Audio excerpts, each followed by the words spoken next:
Baik, Bismillahirrahmanirrahim. Assalamualaikum warahmatullahi wabarakatuh. Pada video kali ini, saya Alwaris Royhan Aprianto dengan NIM 2201020144 akan memberikan penjelasan mengenai virtualisasi sistem operasi. Baiklah, pada materi ini eh, telah dibahas dan didiskusikan oleh tim saya, yaitu kelompok 3 dengan anggota Sylvia Indah Maharani, Farah Putra Albana, Yoga Saputra, dan saya sendiri Alwaris Rena Prianto. Pada video kali ini saya akan membahas 6 pembahasan. Yang pertama itu ada tipe-tipe virtualisasi, kedua arsitektur virtualisasi, yang ketiga virtualisasi di sistem operasi, yang keempat instalasi dan konfigurasi mesin virtual, optimasi kinerja mesin virtual, dan yang terakhir yaitu penggunaan virtualisasi untuk uji coba dan mengelola sistem operasi. Baik, yang pertama yaitu tipe-tipe virtualisasi. Virtualisasi sendiri merupakan teknologi yang memungkinkan pemisahan sumber daya fisik menjadi beberapa lingkungan virtual. Terdapat beberapa tipe virtualisasi yang umum digunakan. Yang pertama yaitu virtualisasi hardware, yaitu memungkinkan beberapa sistem operasi berjalan di atas satu perangkat keras fisik dengan menggunakan hypervisor.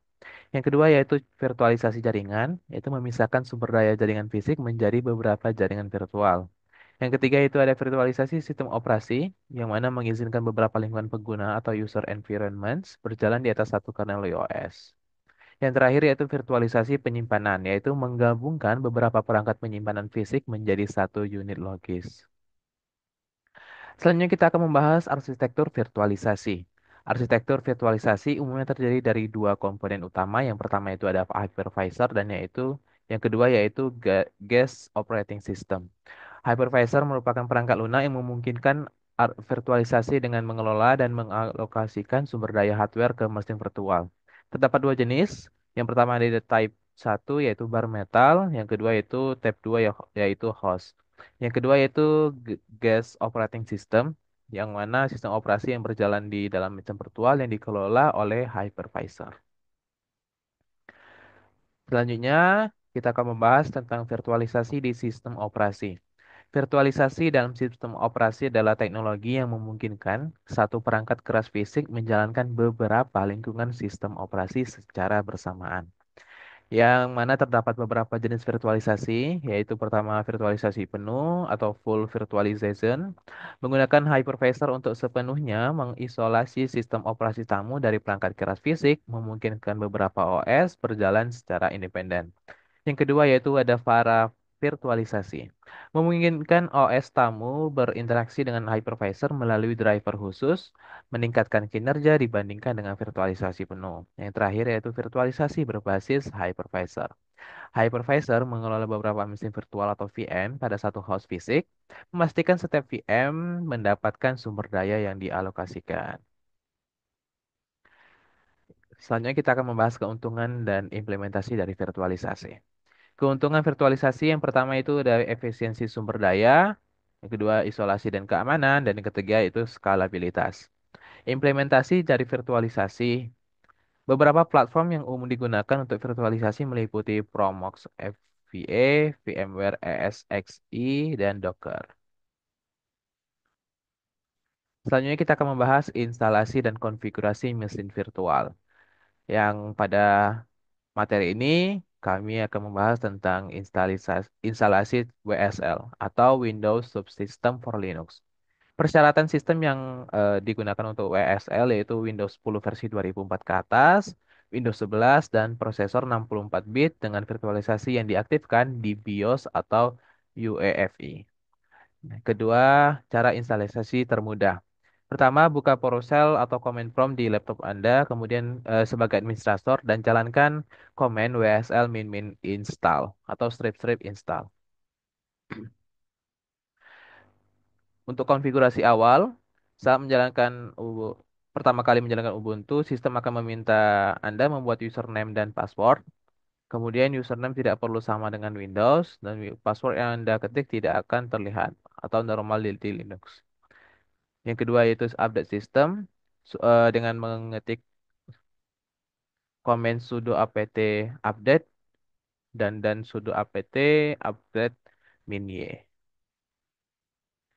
Konfigurasi lanjutan yang pertama itu mengatur WSL2 sebagai default jika belum dengan komen WSL min default min version 2. Kemudian menginstal distribusi Linux untuk opsional dengan komen WSL min list min online untuk melihat distribusi yang tersedia. Kemudian menginstal dengan WSL min install min d eh, untuk Debian tekan mengklik komen Debian. Kemudian yang ketiga itu mengatur sumber daya. Buat file .wsl config di folder user Windows dengan path sebagai berikut, dengan komen sebagai berikut. Fitur tambahan, integrasi Visual Studio Code. Untuk yang pertama itu install ekstensi remote strip WSL, kemudian buka folder WSL dari VS Code dengan file open folder in WSL, kemudian akses file. File Windows dapat diakses di path/mnt/c kemudian file WSL dapat diakses dari Windows Explorer dengan komen sebagai berikut. Yang ketiga yaitu manajemen WSL. Buat file .wsl config di folder user Windows dengan path sebagai berikut dan isi komen sebagai berikut. Tips penggunaan yang pertama performa. Simpan file project di file system WSL untuk performa yang lebih baik. Kemudian hindari menjalankan aplikasi GUI berat dan gunakan pad WSL natif daripada pad Windows. Yang kedua keamanan. Selalu update sistem secara berkala, menjaga kerahasiaan password root dan gunakan firewall Windows untuk mengontrol akses jaringan. Yang ketiga yaitu backup dengan mengklikkan atau menginputkan komen sebagai berikut. Kita akan membahas optimasi kinerja mesin virtual. Beberapa teknik untuk mengoptimalkan kinerja mesin virtual meliputi yang pertama pengaturan sumber daya. Alokasikan CPU dan RAM dengan bijak untuk setiap mesin virtual agar tidak terjadi bottleneck. Kedua, itu penggunaan SSD menggunakan solid state drive untuk penyimpanan dapat meningkatkan kecepatan akses data. Yang ketiga, yaitu snapshot dan backup. Gunakan snapshot untuk menyimpan keadaan mesin virtual sebelum perubahan besar dilakukan, sehingga dapat dipulihkan jika terjadi masalah. Yang terakhir yaitu monitoring kinerja. Gunakan alat monitoring untuk memantau penggunaan sumber daya dan melakukan penyesuaian jika diperlukan. Penggunaan virtualisasi untuk uji coba dan mengelola sistem operasi. Yang pertama ada efektivitas uji coba sistem operasi. Virtualisasi memungkinkan lingkungan yang aman dan terisolasi untuk melakukan uji coba sistem operasi baru atau pembaruan perangkat lunak tanpa mengganggu sistem utama. Yang kedua itu pengelolaan yang lebih efisien. Dengan virtualisasi, administrator dapat dengan mudah mengelola beberapa sistem operasi pada satu perangkat keras fisik. Yang ketiga itu fleksibilitas untuk lingkungan pengujian. Virtualisasi memberikan fleksibilitas dalam membuat berbagai lingkungan pengujian secara cepat. Yang terakhir yaitu simulasi untuk pelatihan dan edukasi. Simulasi berbasis virtualisasi seperti pengembangan media pembelajaran berbasis iSpring, memfasilitasi pelatihan tentang sistem operasi dan teknologi terkait secara interaktif dan praktis.